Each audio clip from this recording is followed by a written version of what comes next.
الحمدللہ رب العالمین والصلاة والسلام علی رسولہ الکریم۔ جیسا کہ آپ کو معلوم ہے، فرانسیسی کفار خاکے شائع کر رہے ہیں، اللہ تعالیٰ ان کو غارت فرمائے۔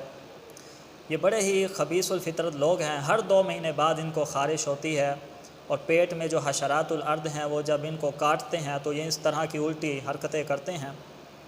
ان جیسے لوگوں کو قرآن پاک نے عتل بعد ذالک زنیم کہہ کر پکارا ہے کہ یہ لوگ، ان کی پیدائش میں ہی خرابی ہے، یہ حرامی لوگ ہوتے ہیں۔ اسی حرامی پن کو لے کر میں صرف و نحو میں آپ کے اسی حرامی پن کی تھوڑی تفصیل عرض کروں گا۔ عقل مندوں کے لیے اشارہ ہی کافی ہے۔ ہم صرف و نحو سرکار کی شان کو سمجھنے کے لیے سیکھتے ہیں، اور سرکار کے دشمنوں کے خلاف ہم صرف و نحو کو استعمال کرنا بھی جانتے ہیں۔ عتل بعد ذالک زنیم، عتل سے ہم چلتے ہیں، ابتدا کرتے ہیں، عتل سے ہی معطل ہے، معطل حروف علت کو کہتے ہیں۔ یہ جو بد فطرت لوگ ہیں، یہ وہ حروف علت ہیں جن کو عبارت سے محذوف کر دینا ضروری ہے، ورنہ یہ خرابیاں پیدا کرتے ہیں۔ اگر حرف علت کلام میں موجود ہو تو خرابی پیدا کر دیتا ہے۔ اسی طرح ان بد فطرت لوگوں کو اس دنیا سے ہی معذوف کر دینا چاہیے تاکہ خرابیاں ہی نہ پیدا ہوں۔ اور ان کو حروف علت میں سے بھی میں ناقص یائی کہوں گا کہ ناقص اجوف اور مثال کو تو صرفی صحیح مان لیتے ہیں، لیکن ناقص یائی کو نہ نحوی صحیح مانتے ہیں نہ صرفی صحیح جانتے ہیں۔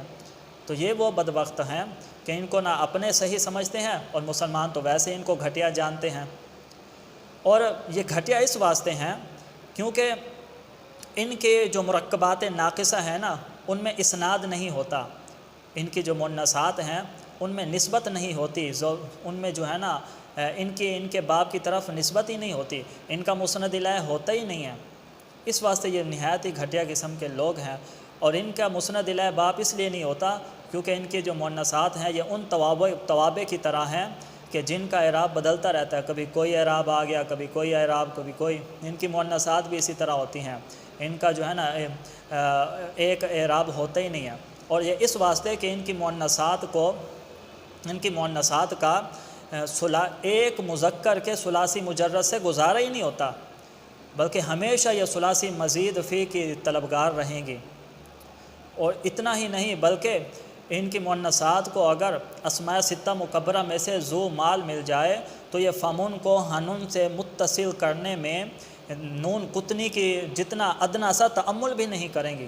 یہ ایسی خبیث الفطرت لوگ ہیں اور خبیث فطرت ہیں کہ جب ظاہری سی بات ہے مشتقہ منہا جن سے یہ نکلے ہیں، جب وہی خبیث ہے تو ظاہر سی بات ہے مشتق بھی خبیث ہی ہوگا، کیونکہ مشتق منہ اور مشتق کے درمیان مناسبت ہوتی ہے۔ مشتقہ منہا خبیث ہے تو جو مشتق ہے جو ان کی پیٹوں سے نکلے گا وہ بھی مشتق خبیث ہی ہوگا، کیونکہ خبیث اور طیب میں کوئی مناسبت نہیں ہے۔ قل هل يستوي الخبيث والطيب، کیا خبیث اور طیب برابر ہے؟ وَلَوْ أَعْجَبَكَ كَثْرَةُ الْخَبِيثِ، اگرچہ خبیثوں کی کثرت تمہیں تعجب میں ڈال دے، خبیث بہت زیادہ ہوں گے، یہ اللہ نے خود ہی فرما دیا، اور خبیث لوگ ہی خبیث عورتوں کے لیے ہوتے ہیں۔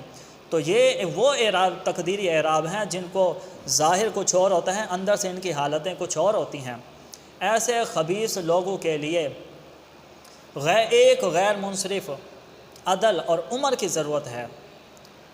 ایک عمر ہونا چاہیے جو ایسے بد فطرت لوگوں کو بغیر قاعدہ قانون کے، یعنی قانونی کارروائی کے بغیر، ان کو عبارت سے ایسے محذوف کر دے کہ ان کو دے کر دوسرے حرف علت خود بخود گر جائیں یا خود کو صحیح کر لیں۔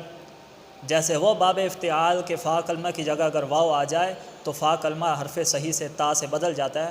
اسی طرح یا تو یہ گر جائیں تمام کے تمام، یا پھر یہ اپنے آپ کو بدل لیں۔ خاک ہو جائیں عدو جل کر مگر ہم تو رضا، دم میں جب تک دم ہے ذکر ان کا سناتے جائیں گے۔